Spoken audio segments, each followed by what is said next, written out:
She shoved my gate wide open and walked in, no knock, no call, as if my yard were just an extra piece of the HOA neighborhood across the road. And a heartbeat later, she lifted her phone to record, shouting that I had set my dogs on her. That morning was so cold my breath turned into white smoke and vanished in the wind.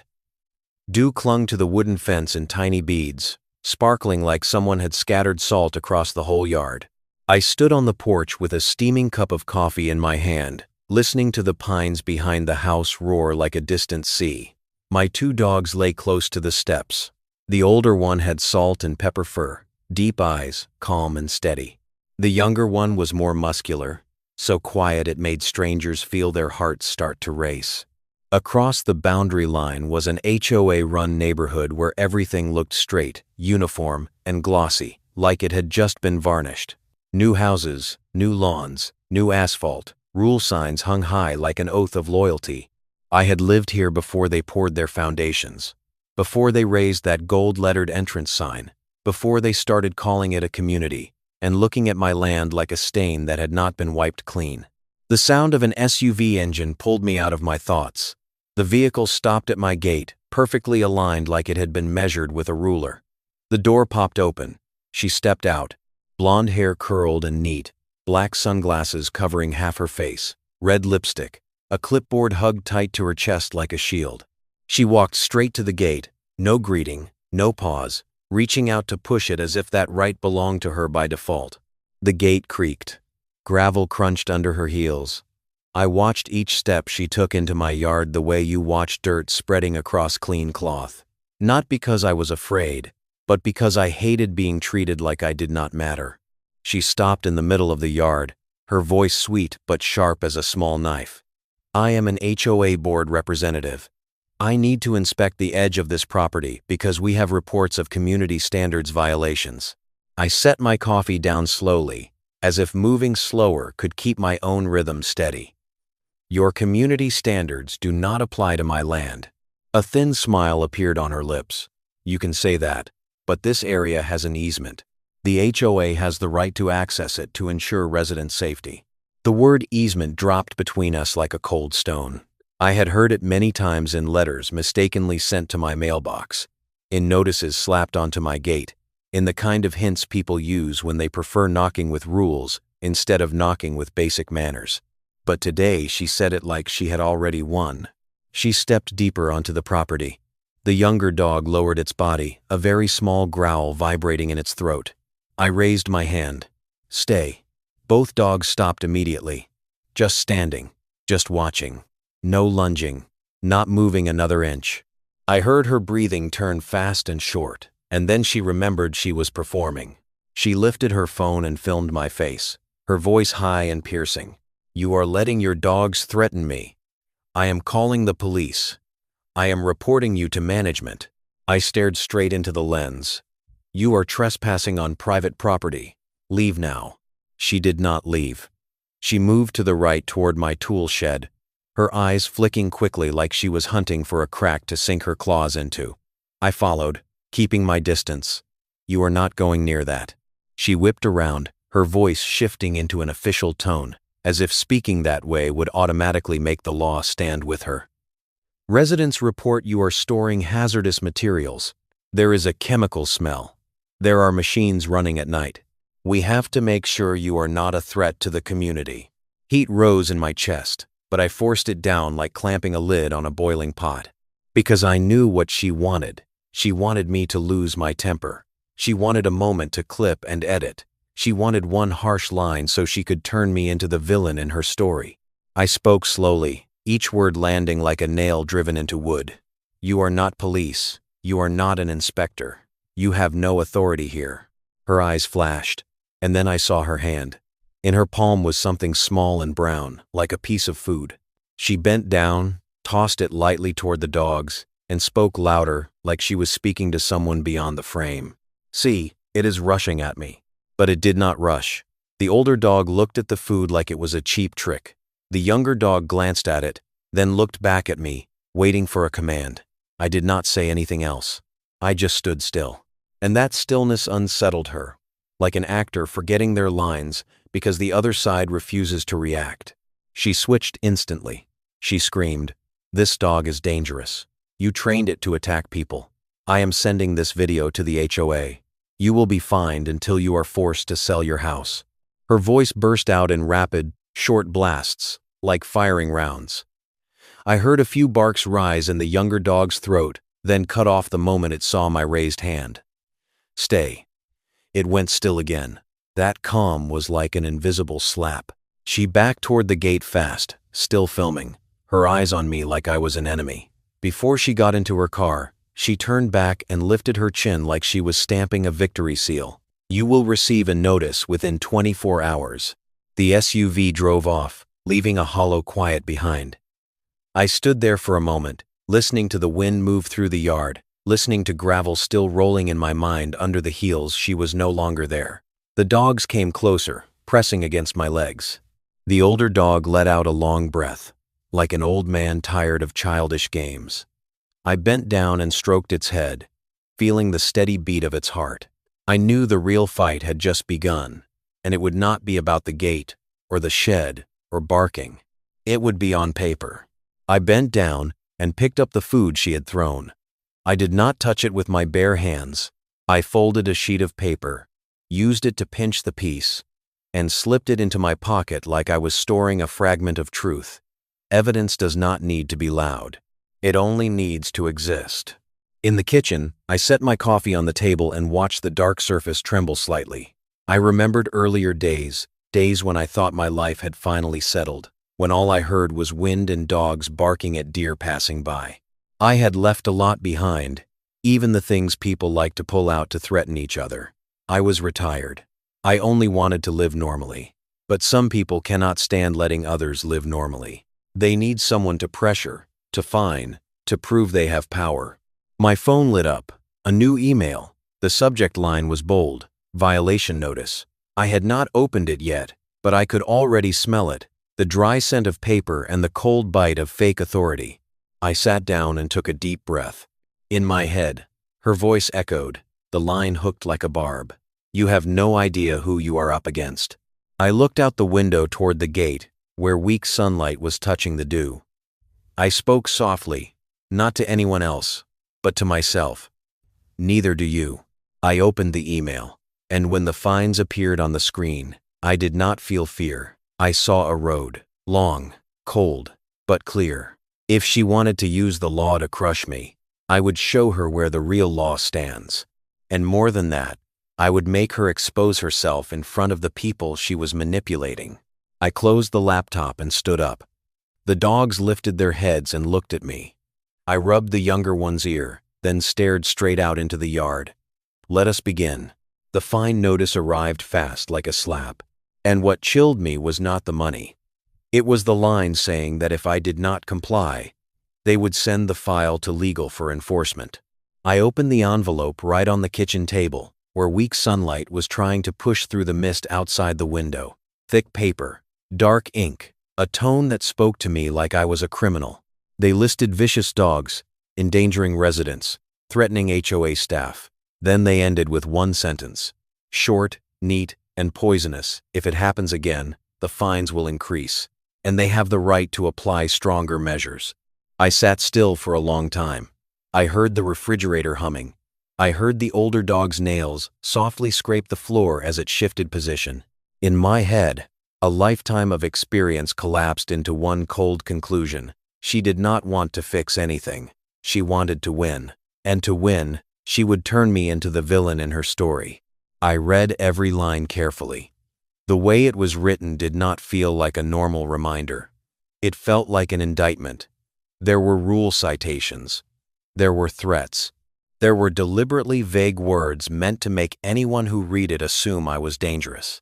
And attached was the video she sent, trimmed so clean it looked like a blade that had just been wiped. I knew if I reacted the wrong way, even once, everything could slip out of my hands. I did not call the number on the letter. I did not reply by email. I did not rush across the boundary to pound on her door. I stood up, went to the cabinet, and pulled out the metal box like I was pulling out something old but reliable. I opened the lid. Inside were documents arranged in order.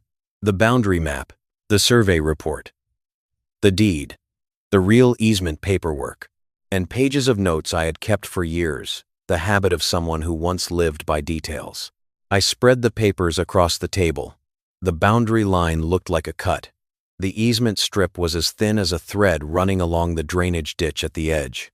It did not include my front yard at all. It did not pass through my tool shed. It certainly did not allow an HOA board member to walk in like she was entering a store. I looked back at the letter. She was using easement like a master key that opened every door. But an easement is not a key. It is a limit. It is a marked piece of land, defined for a specific purpose, nothing more. I tapped my phone and pulled up my home security footage again.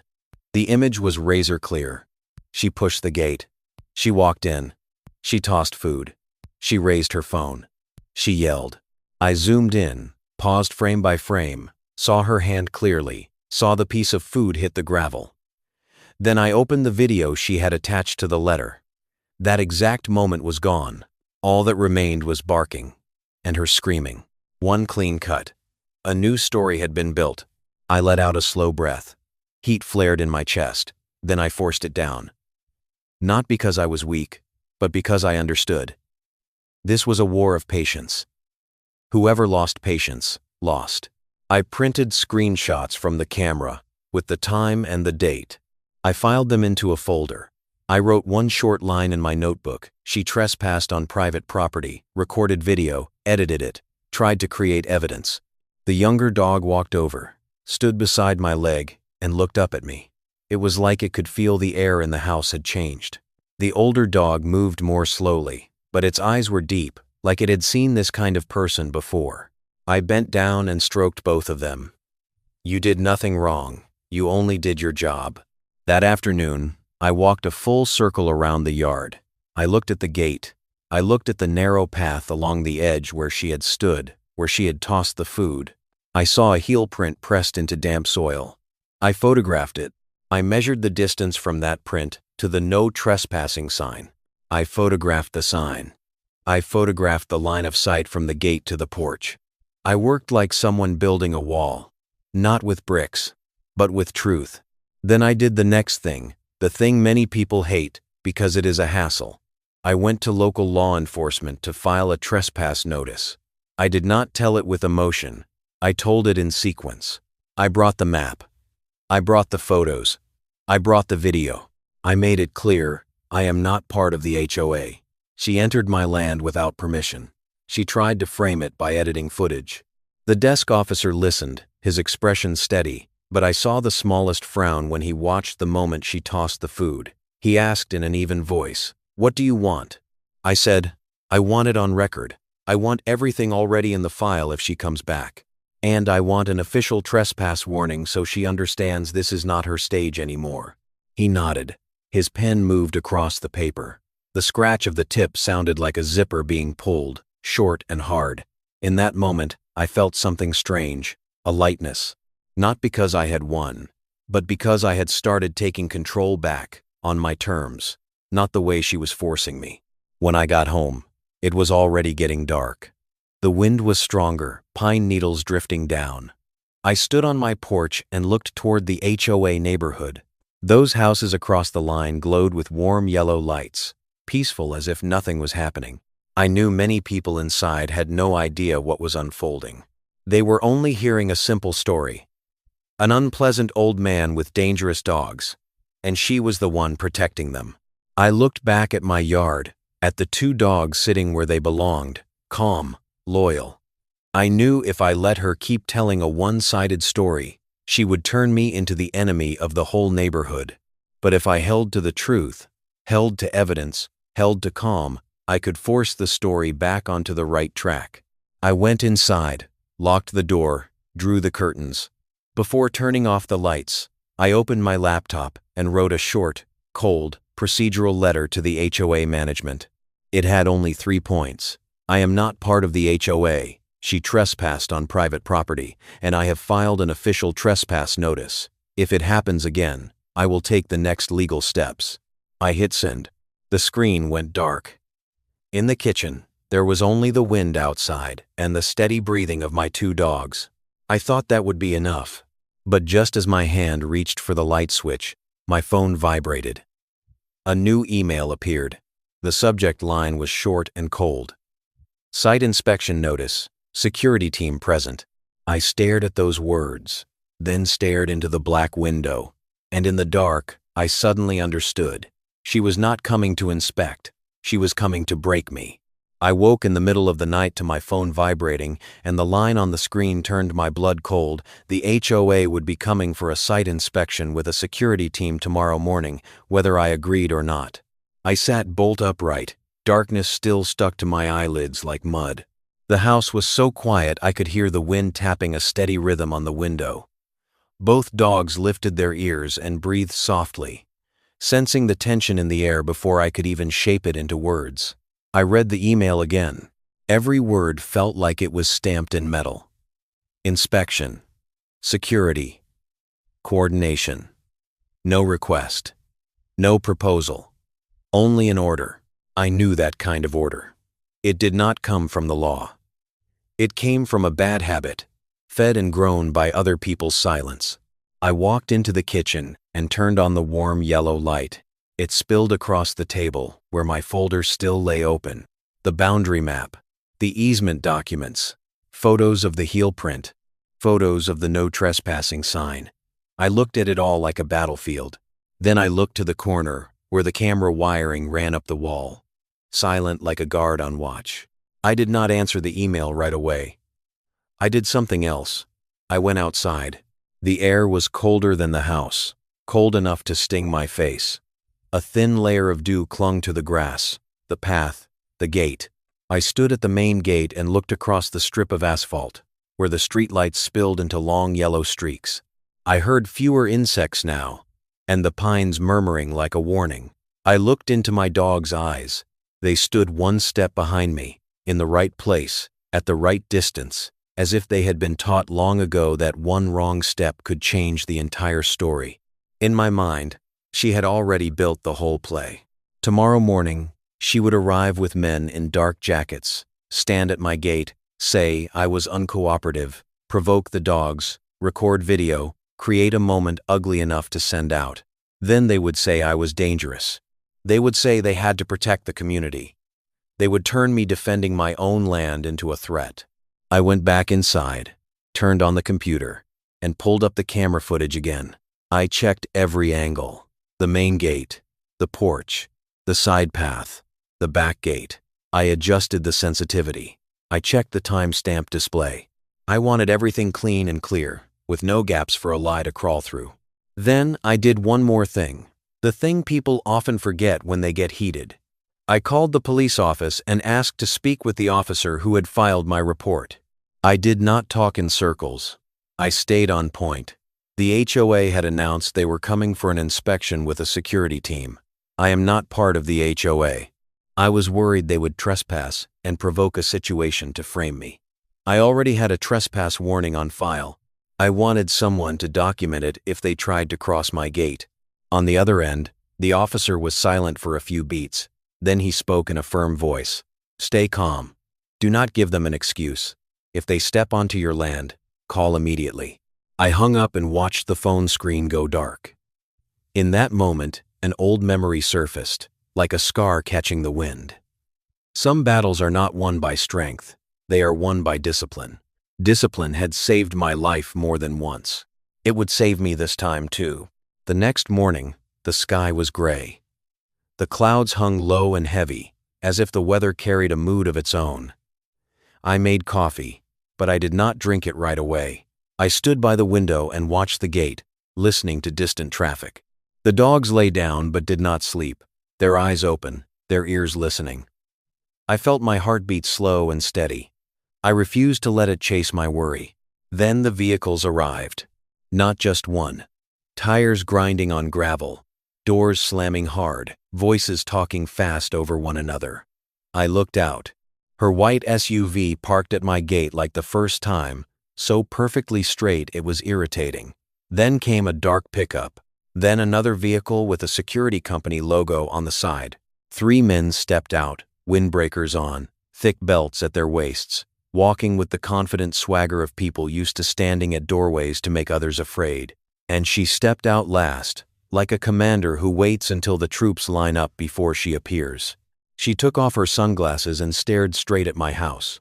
I stared back. The fence and the gate were between us, but it felt like she was standing right in front of me, her breath reeking of fake authority. She lifted her clipboard and tapped it like a gavel. "Open the gate. This is an official inspection." I walked onto the porch.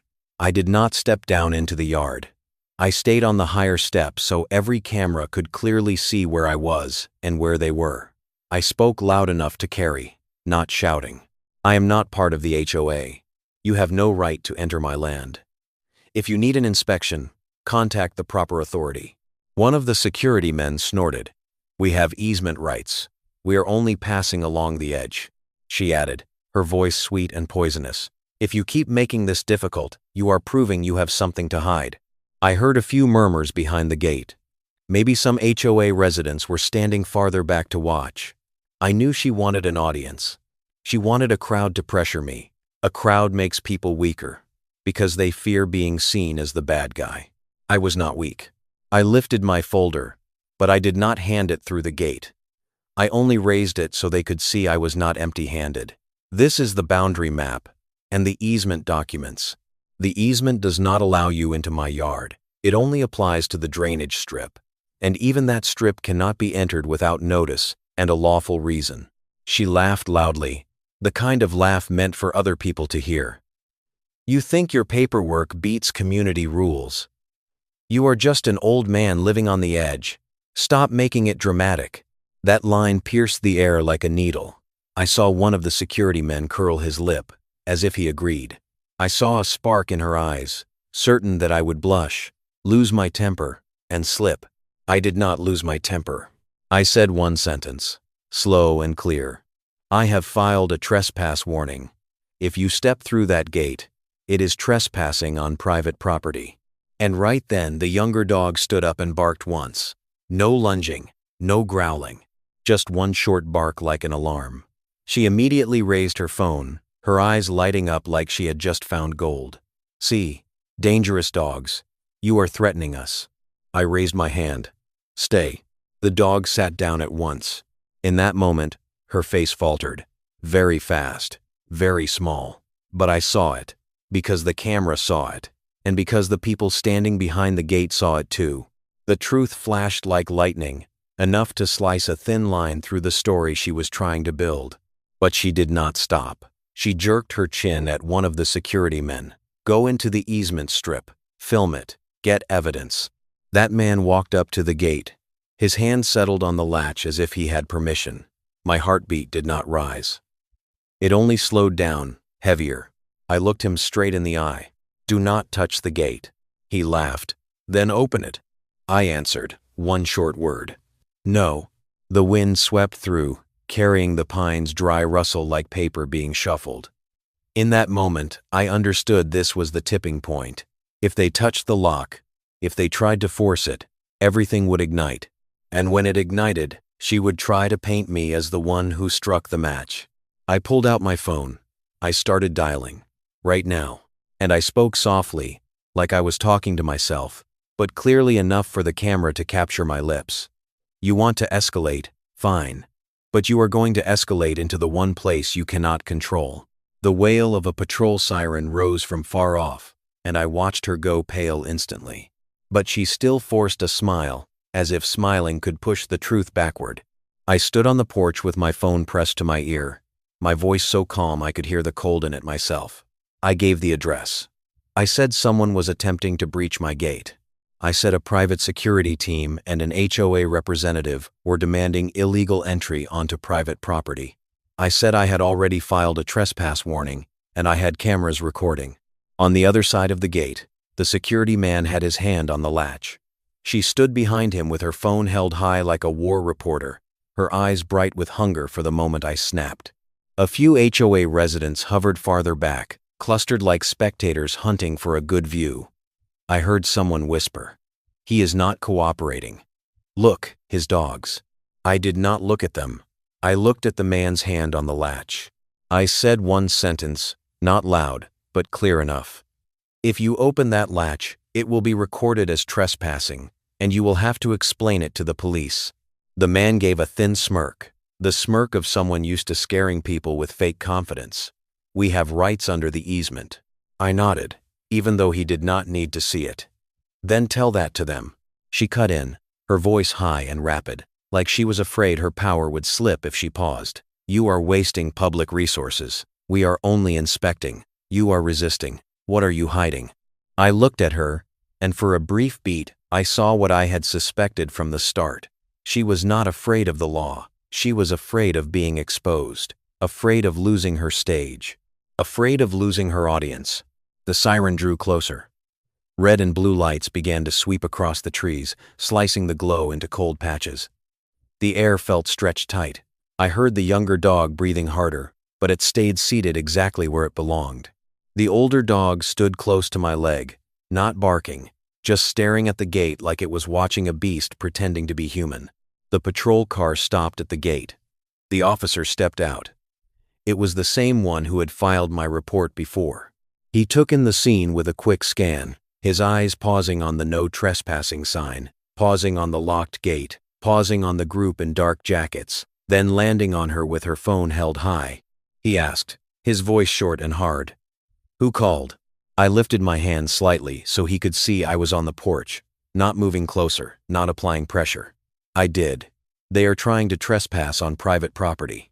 She stepped forward immediately, like she had rehearsed this scene in the mirror. We are only in the easement. He is resisting. He has vicious dogs. He is threatening us. The officer looked at her without changing expression. Then he turned to the security man. Who are you?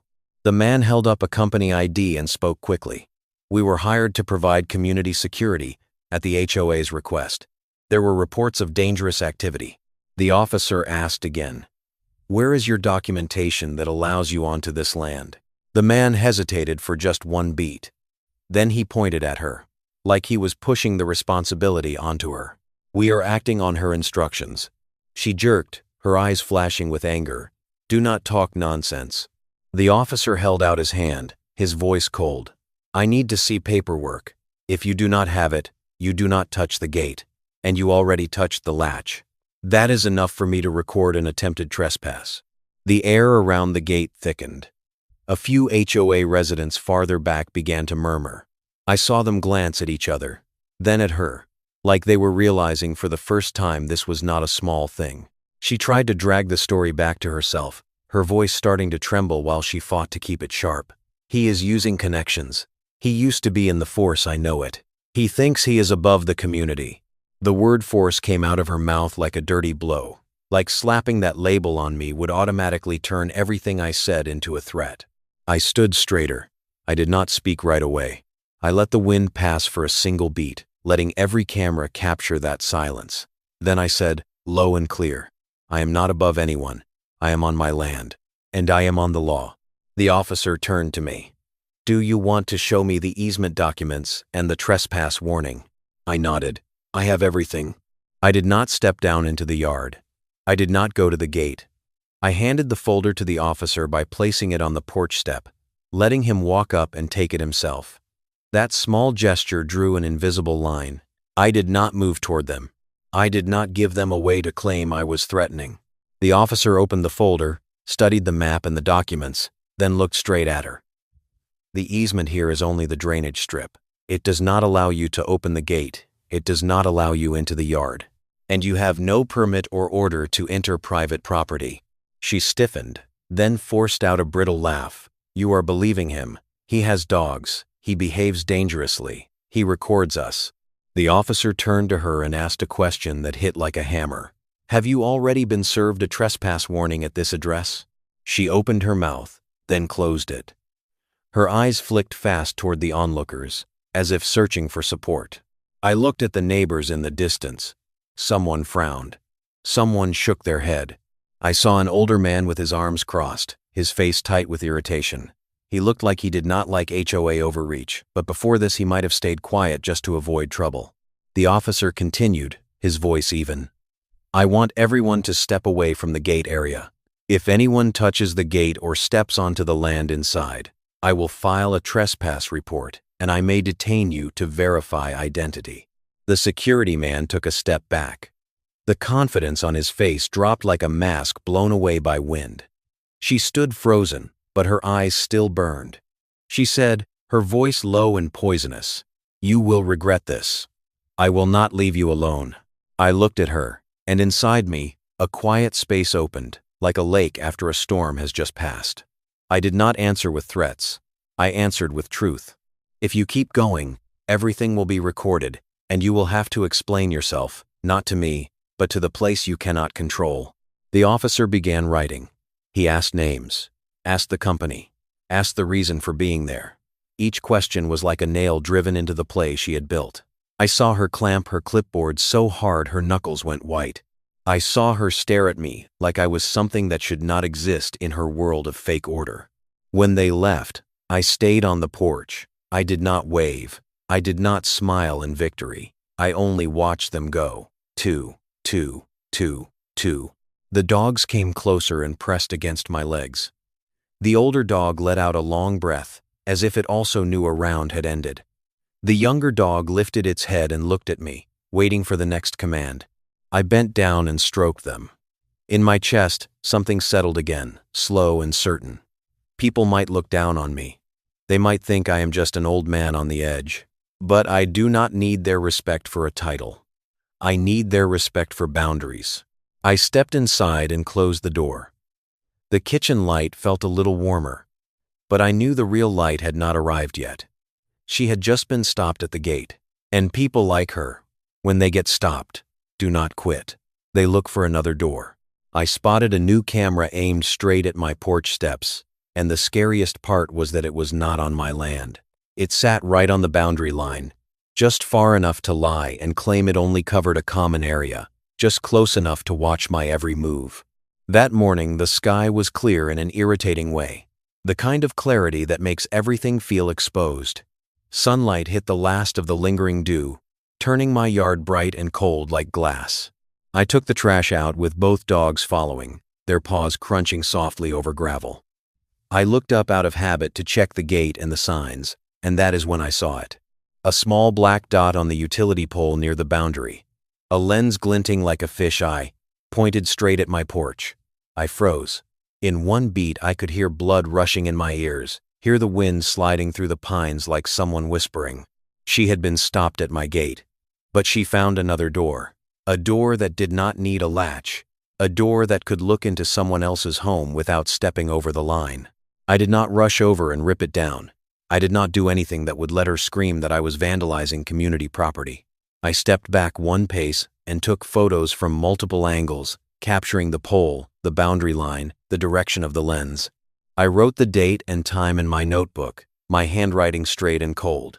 I did what I had done for years. I turned truth into something that could not be bent. Inside the house, I opened my laptop and filed an official request with the city about the camera installation permit. I sent a certified letter to the HOA management company, asking whether they had authorized surveillance equipment aimed toward private property. I wrote it like a report. No emotion, no insults, only facts, only evidence, only a demand. She wanted me to lose my temper. I refused to give her that. That same afternoon, my phone vibrated. An unfamiliar number. I answered. A woman's voice on the other end was sweet as honey and cold as stone. "Hello, sir. I am calling from community management. We have received complaints that your behavior is concerning." The camera was installed to protect residents. I heard the word protect like a stamped excuse. I asked evenly, "Does that camera have a permit? And why is it pointed at my house?" There was a very short hesitation.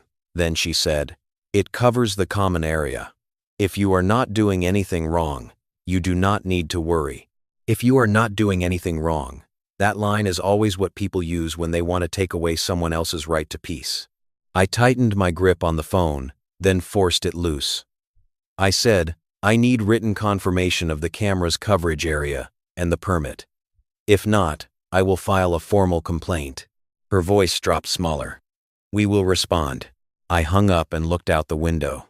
The dogs were lying by the door, eyes open, ears listening.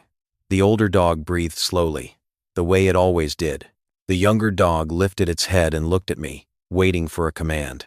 I stroked them and reminded myself, calm is not weakness, calm is discipline. But she was not finished. 2 days later, another envelope arrived. No longer just fines for vicious dogs. This time they wrote that there were complaints I was storing hazardous materials, that there was a chemical smell, that there was unusual activity at night.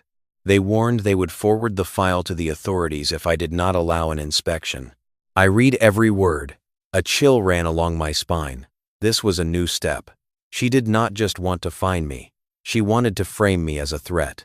If she could build the image of me as dangerous, she could get other people to do the dirty work for her. Inspections, searches, pressure. I sat at the kitchen table and placed the letter beside my folder. I stared at them like two sides of the same blade. One side was the HOA. The other side was the public system she was trying to pull into her hands. I called a lawyer, not to brag, to protect myself. I sent every letter, every video, every camera photo, every police report. The lawyer listened, went quiet for a few beats, then said in a low voice, "They are trying to create a reason to label you a risk. If you react impulsively, they will have the missing piece." I asked what I needed to do. The lawyer said, "You need witnesses. You need a continuous paper trail. You need to let them expose themselves in front of the proper authority. And you absolutely must not touch their camera." I hung up. I sat still.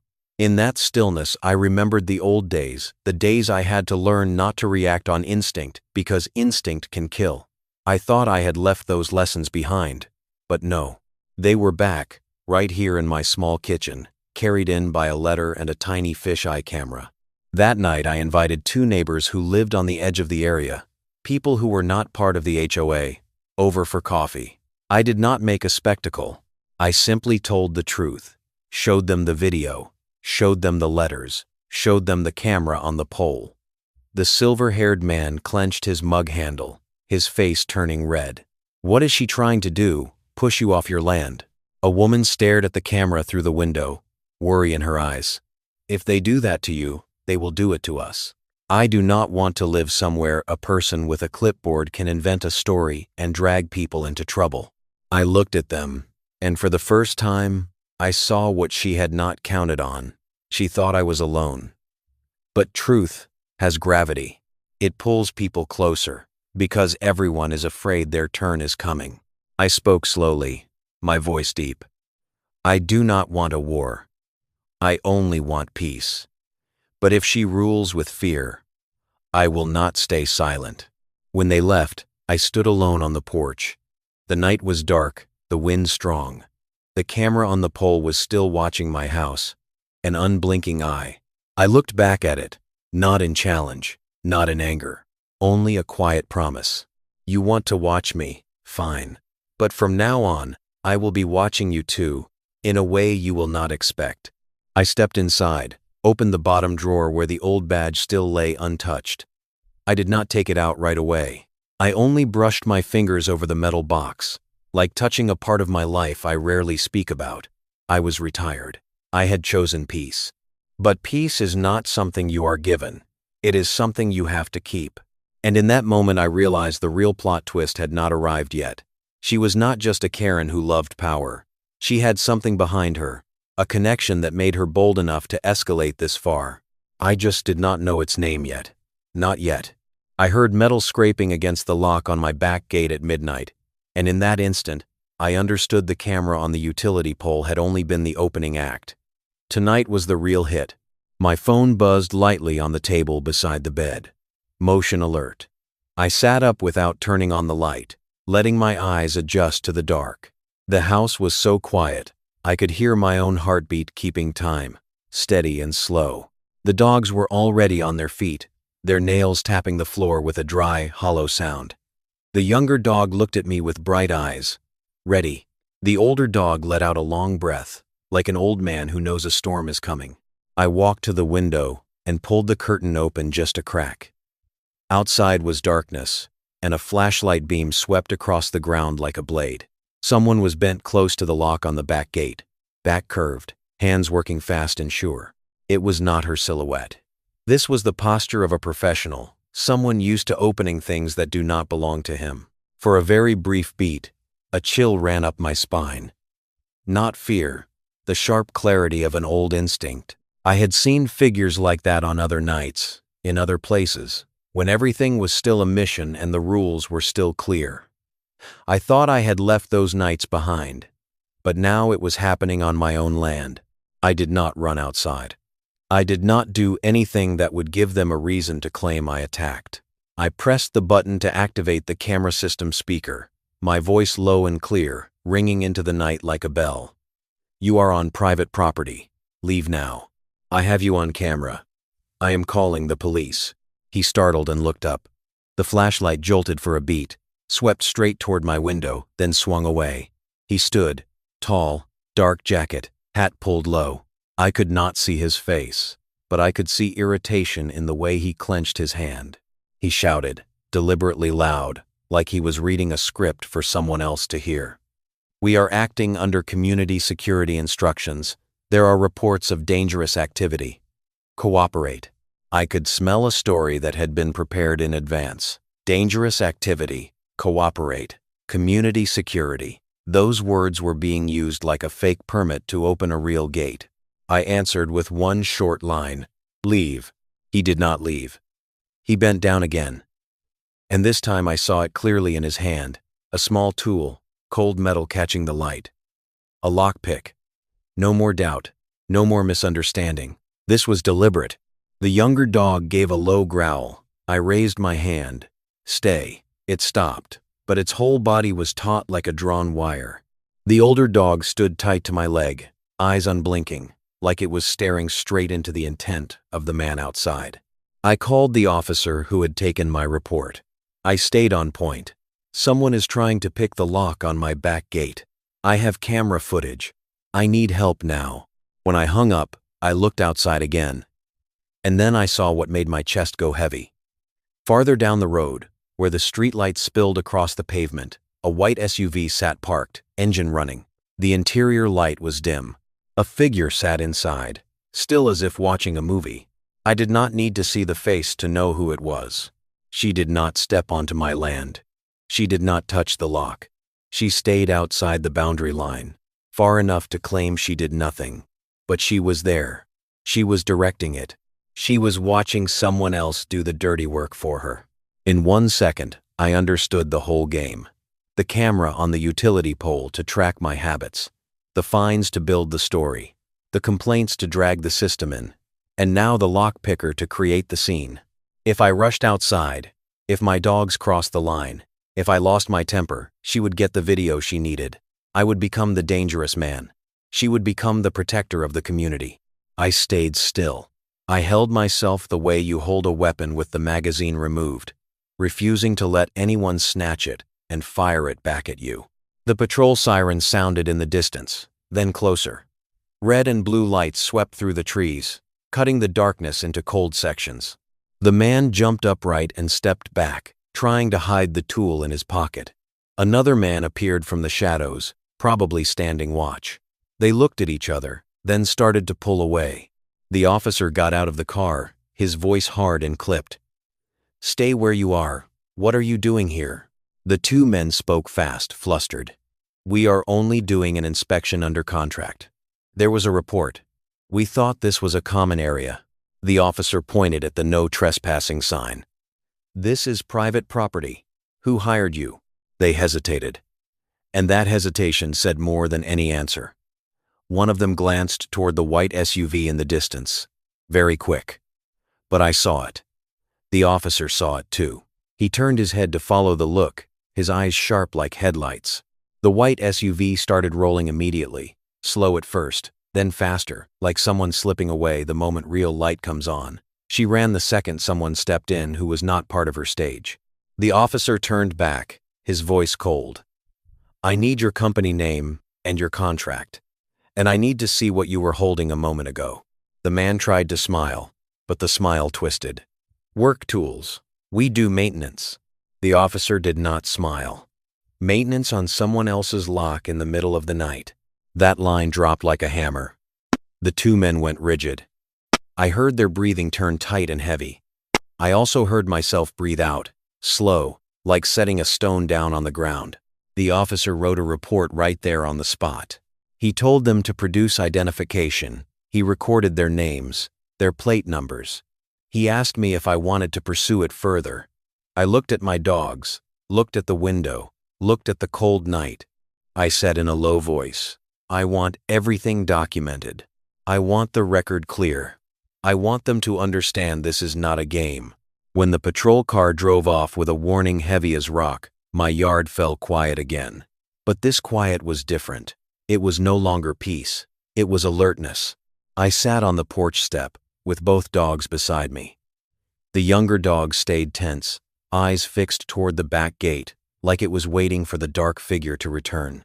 The older dog breathed slowly, then rested its head against my leg. I stroked its back, feeling warmth, feeling the steady beat of its heart. In my mind, the image of that white SUV fleeing replayed again and again. She thought she was clever by staying outside the boundary line, but the fact that she was there exposed something else. She was not just a Karen who loved power. She was willing to hire someone to break my lock to stage a scene. I looked up at the black sky. No stars, only clouds like a heavy cloth. I thought about the neighbors inside the HOA. People who might be sleeping peacefully, not knowing their representative was turning the community into an excuse for dirty work. I thought about older people living alone, people with less of a voice, and what would happen if they became her target. I tightened my hand on the older dog's back and told myself something as clear as an oath. I tried to live quietly, but if she takes this as far as picking my lock in the middle of the night, I will not only defend anymore, I will drag her into the light, in the place she loves most, in front of her own community. I walked into the HOA meeting like I was walking into a courtroom, and the first thing I saw was her smiling.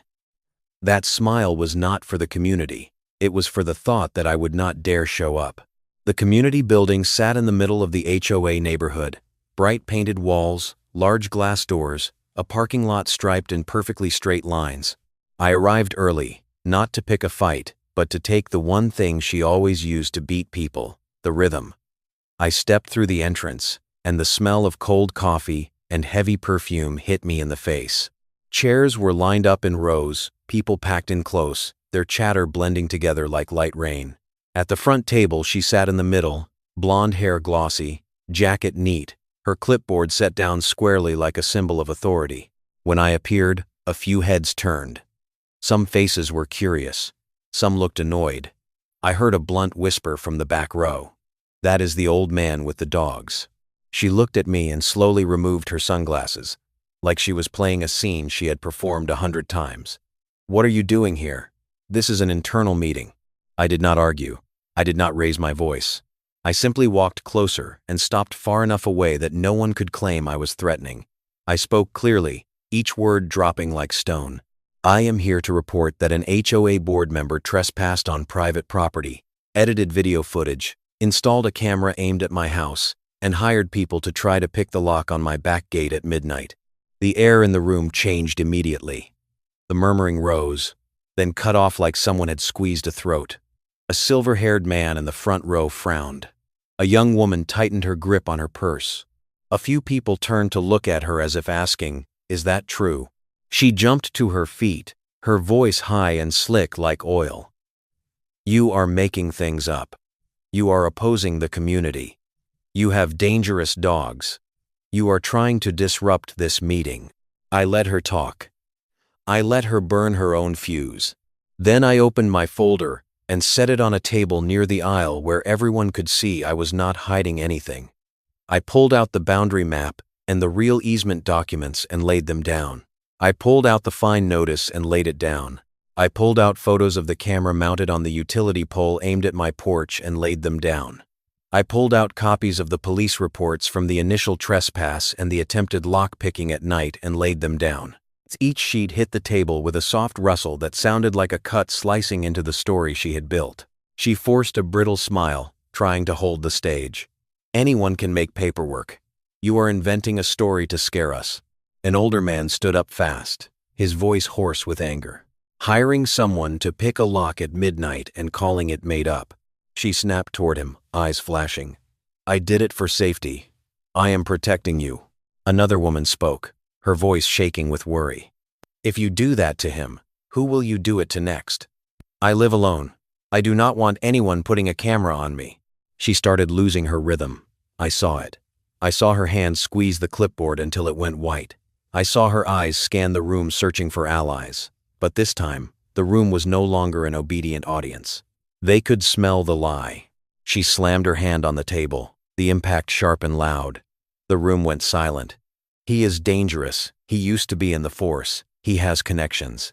He is using power to bully the community. That accusation landed like a dirty strike. She was trying to turn my experience into something frightening. She was trying to turn my calm into a conspiracy. And I knew that if I reacted with emotion, she would have a new clip to cut.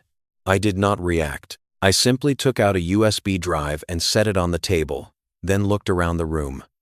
I have full footage. The entire morning she entered my yard. The entire night she appeared in a car on the street while someone tried to pick my lock. And the moment she edited the video to send a fine notice. Who wants to see it? A few people nodded right away. Someone swallowed hard. Someone shook their head like they could not believe it. A board member sitting beside her, a middle-aged man with a pale face, spoke quietly but clearly. Wait. You told us this was only about barking and him not cooperating. You did not say you went onto his land. You did not say you showed up at night. You did not say anything about hiring someone. She turned on him, her voice sharp like glass being scraped. Shut up. You do not understand the pressure I carry to keep this neighborhood clean. Keep it clean. I heard that phrase, and something cold moved through me. To her, clean did not mean safe. Clean meant obedience.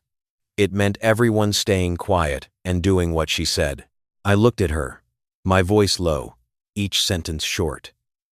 Safety does not come from trespassing. Order does not come from framing people. And community is not an excuse to break the law. She gave a snort, but the sound was hollow. Who do you think you are? In that moment, I knew it was time to end this cat and mouse game. I do not like dragging out my past.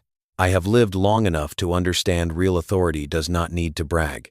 But she had pushed this to midnight and locks. She chose this road. I reached into my jacket pocket, took out my old identification card, and placed it on the table right beside the police report. I did not hold it up. I did not shove it in anyone's face. I simply set it down in silence, like placing the final stone on the grave of a lie. The entire room went dead quiet. Someone in the middle row whispered, barely audible. Oh my God.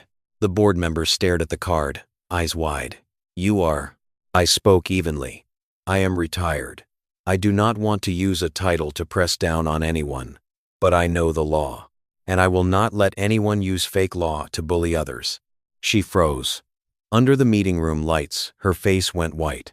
I saw her lips tremble, then she tried to pull herself back together with a high voice. You hid who you were to set a trap for me. I looked at her and answered with a short, cold line. No, you set your own trap when you believed an old man on the edge would never dare stand up. In the room, someone breathed hard. Someone looked down. Someone gave a small nod. In the eyes of a few older men, I saw something that looked like respect. Not because of the card, because of the calm. Because I stood in the right place. A woman murmured softly, like she was speaking to herself. We let her go too far. She heard it, and for the first time I saw real panic flash in her eyes. Not because of me. Because the crowd was shifting. I picked up the card and slid it back into my pocket. I spoke slowly so the words could reach everyone. I do not want a war. I only want peace. But if someone on this board rules with fear, then today fear needs to change sides. Not fear of an old man with dogs, but fear of the truth. I paused for one beat. Then I delivered the last line, light but heavy. From now on, everything will be officially documented. Any further trespass will be handled by the law, not by self-made rules. I looked around. Many eyes no longer looked at me like I was a stranger. They looked at me like someone who had just reminded them that boundaries are not a joke. When I turned and walked toward the door, I heard chairs shifting behind me, voices buzzing, her trying to say something but being drowned out by other voices. I did not turn back. I did not need to watch her collapse. I only needed to know her community had finally seen what she was trying to hide. Outside, the wind felt cooler. I stood for a moment in the parking lot and took a deep breath. The heat in my chest was gone. In its place was a hard, steady peace, like stone underfoot. But I also knew this. For people like her, being exposed in front of a crowd does not wake them up. It makes them hate. And an enemy who loses the stage will look for a way to pull the lights down. I pulled my jacket tighter, walked to my car, and told myself one thing. If she wants to play this to the end, I will finish it in a way she cannot control. The morning after the meeting, I opened my door and saw a red sheet of paper pasted diagonally across my gate. The bold print like blood, final violation notice. But what stopped me cold was not the paper. It was a faint burnt smell drifting from behind the house. I moved quickly across the yard, my steps heavy and tight, like an old habit rising up. The dogs ran after me, not barking, just tense. The burnt smell grew sharper near the tool shed. I stopped at the right distance, refusing to rush in the way instinct wanted. I looked, and I saw a small scorch mark at the base of the wall, like someone had lit a flame and stamped it out in a hurry. Singed grass, darkened wood, still warm. A warning, a reminder that she was not playing with paperwork anymore. In my head, everything lined up into one cold straight line. Exposed in front of the community, stripped of her stage, seen for what she really was. For people like her, shame does not make them stop. Shame makes them retaliate. I did not touch the burn mark. I did not smother it further. I took photos, wide shots, and close-ups. I recorded video and stated the date and time clearly. I circled around back and checked my own camera. The lens in the corner by the shed was slightly tilted, like someone had touched it, but it was still recording. I pulled up the footage. Last night, late, a figure appeared at the edge of light and shadow. No face visible, only a fast walk and a hand reaching out, a tiny flare of flame flashing like a poisonous firefly. That hand wore a thin bracelet. When the flame sparked, the bracelet caught the light.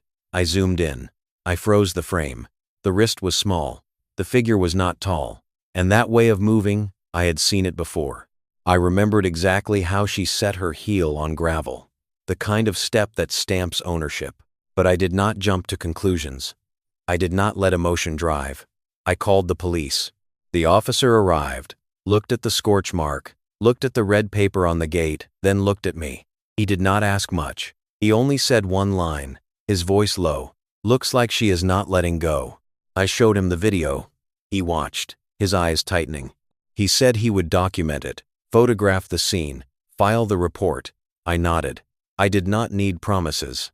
I needed a record. After he left, the yard was quiet again, but the quiet now felt like water before a storm. The dogs stayed close to my legs. The older dog breathed slowly. The younger dog kept staring toward the boundary line as if waiting for the shadow to return. I went inside and set my hand on the kitchen table. The surface was cold.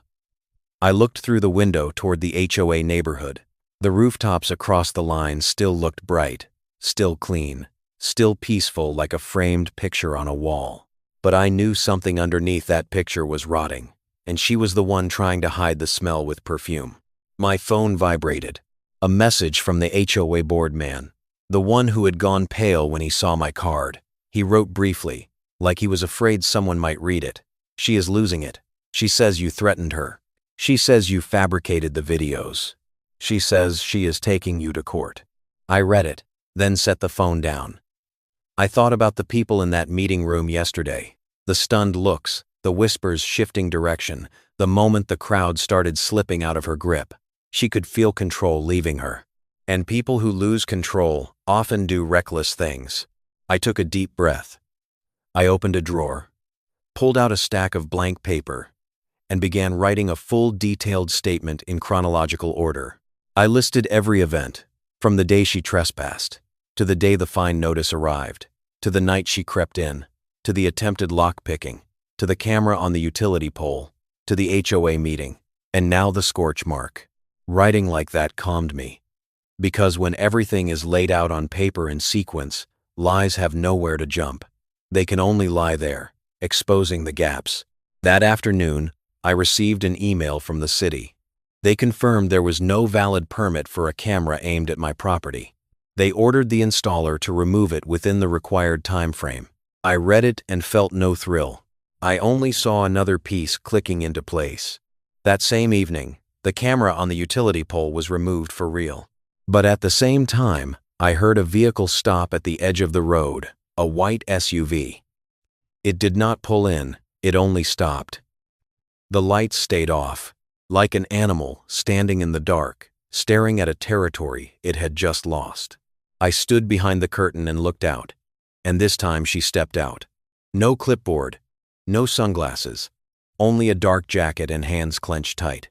She stayed outside the boundary, far enough to claim she was not trespassing, but close enough to send a message. She spoke, and her voice was no longer sweet. It was hoarse and sharp like stone grinding stone. You think you beat me. You humiliated me in front of the whole neighborhood. You will pay. I did not step outside. I did not answer. I only turned on the camera speaker, my voice calm and clear. You are being recorded. If you threaten me, I will add it to the file. She laughed, but the laugh sounded cracked. You think your file will save you. I have people. I have connections. You are just an old man living on the edge. That made me stop for one beat. People. Connections. She had slipped, and in that moment I understood. The next plot twist was not only her abusing power, it was that she was confident because she had a line running into places it should not run. I recorded every word. I saved the file. I labeled it with the date and time. I did not breathe fast. I did not shake. But in my chest, something became clear. If she has someone backing her, this will not end with an HOA apology letter. It will end where the light is stronger, and the questions are sharper. She got back into her SUV and sped off. Tires grinding on asphalt sounded like a curse. I stood alone in the house, under the warm yellow kitchen light. The dogs lay by the door, breathing evenly. Through the window, I stared at the small scorch mark outside, like staring at a crack in the wall of my peace. I wanted a quiet life. But quiet is not something you beg for. It is something you hold. I placed my hand on the old metal box in the cabinet where the old card still rested. I did not take it out. I did not need to show anything else. My real authority does not live in a title. It lives in discipline, in evidence, and in knowing how to bring in the right people at the right time. I looked into the darkness and told myself, you chose to escalate. Then, I will choose to end it. Not with violence, with light. I received a summons to the city, and the printed line in the top right corner made me narrow my eyes. Emergency Community Safety Meeting. Legal department present. She had gotten what she wanted, pulling me out of my yard and into a room where lies could wear a suit. I arrived on a gray morning, clouds hanging low as if they wanted to press down on the rooftops. The administrative building smelled like old paper and disinfectant, long hallways, harsh white fluorescent lights.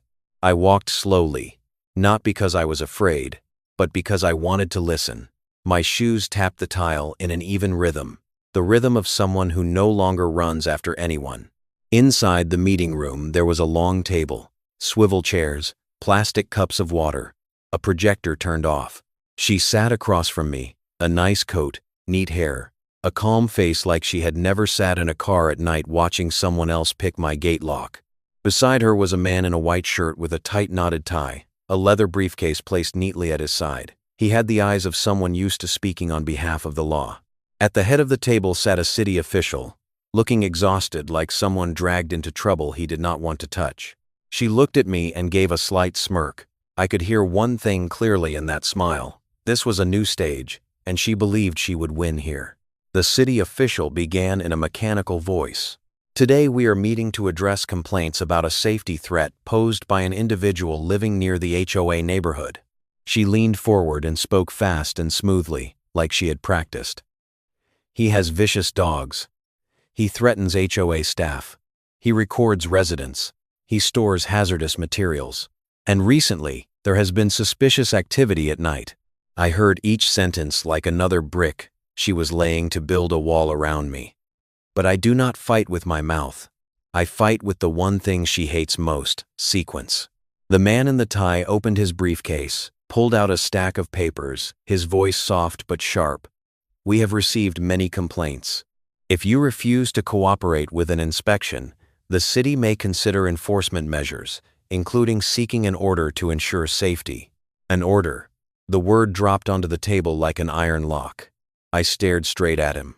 He avoided my eyes for the smallest beat, then looked again. That beat said more than words. I understood the real plot twist was sitting right here. This man was not only listening to complaints. He was the line she bragged about in the night. Connections. Protection. A suit. I placed my folder on the table, light but decisive. I did not slam it. I did not toss it. I set it down like setting a stone on the floor, forcing everyone to step around it. I spoke low and clear. I am not part of the HOA. My private property was trespassed on. Video was edited to find me. A camera was installed aimed at my house without a permit. People were hired to try to pick my gate lock at night. And recently, there are signs of an intentional fire attempt. She laughed, the sound hollow in the cold room.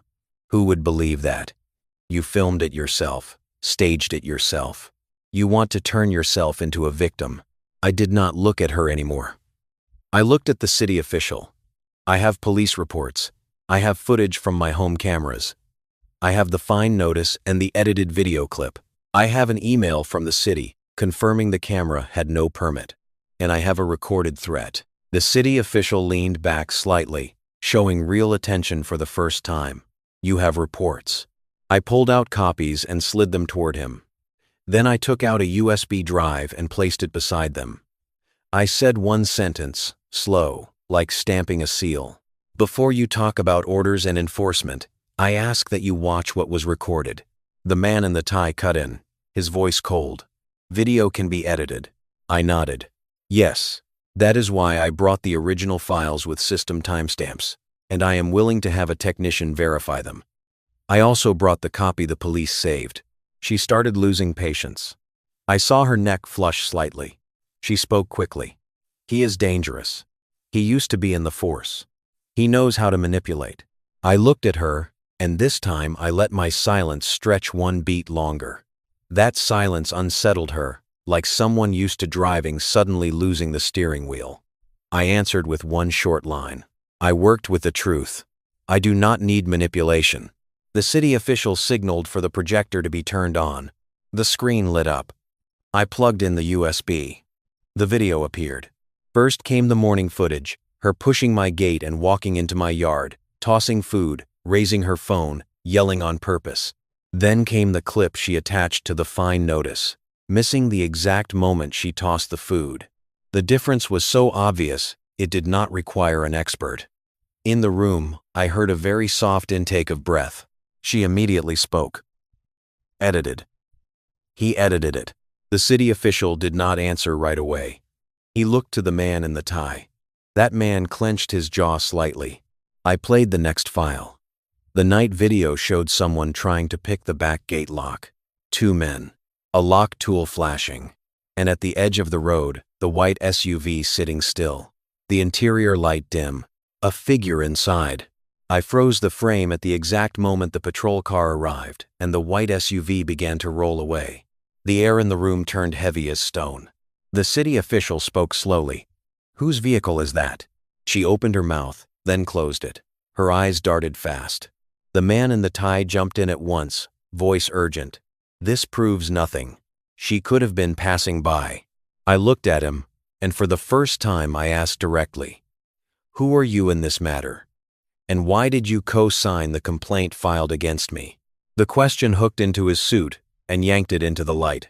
The city official turned toward him. He faltered, then said, I am only following procedure. I nodded, my voice even. Does your procedure include ignoring documented trespass, while focusing on seeking an order against someone who is not part of the HOA? She slammed the table. Enough. He is using his past to intimidate everyone.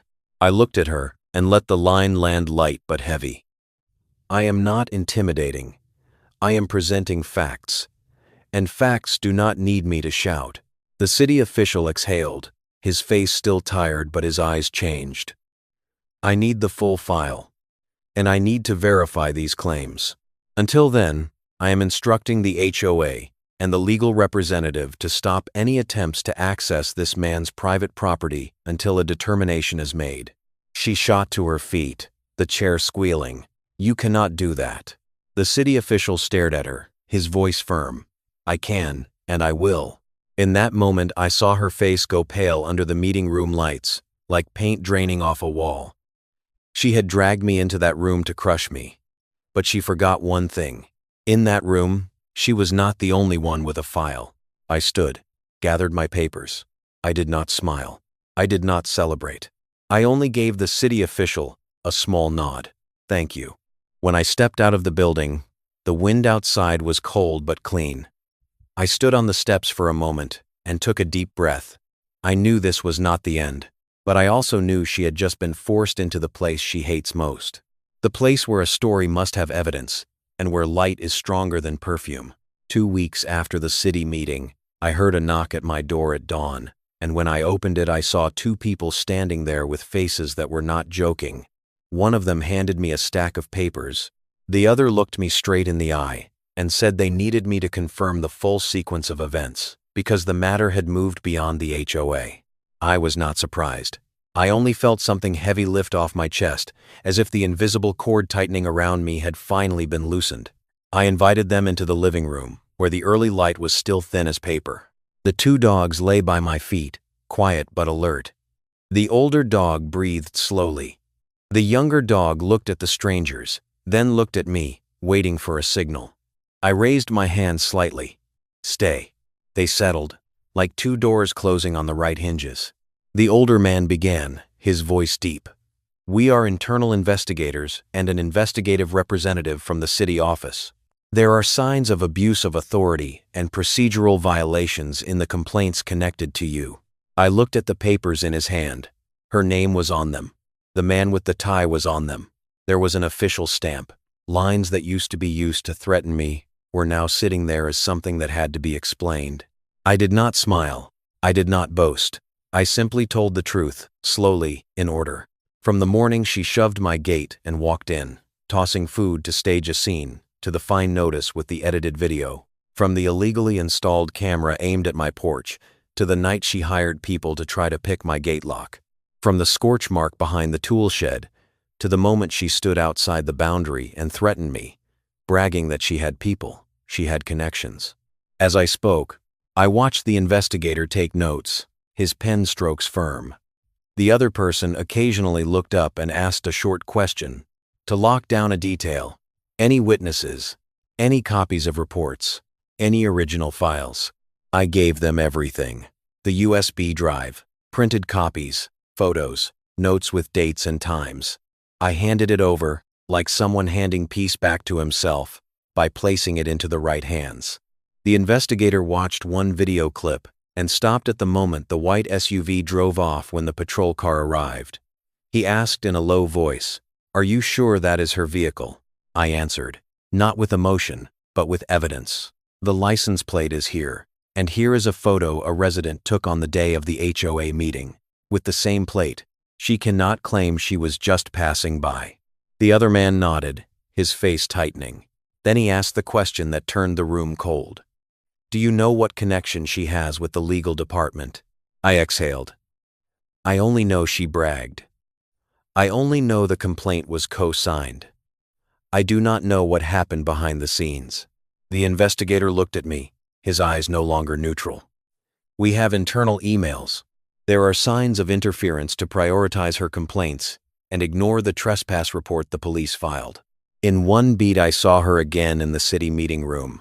That small smile, that confident look, and I understood. She was not only abusing authority, she had tried to bend the system.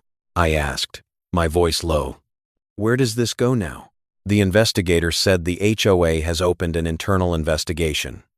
The city will review individual responsibility, and the act of hiring people to attempt entry and making threats may be reviewed as a criminal matter, depending on evidence and statements. The word criminal dropped like a steel door slamming shut. I did not feel happy.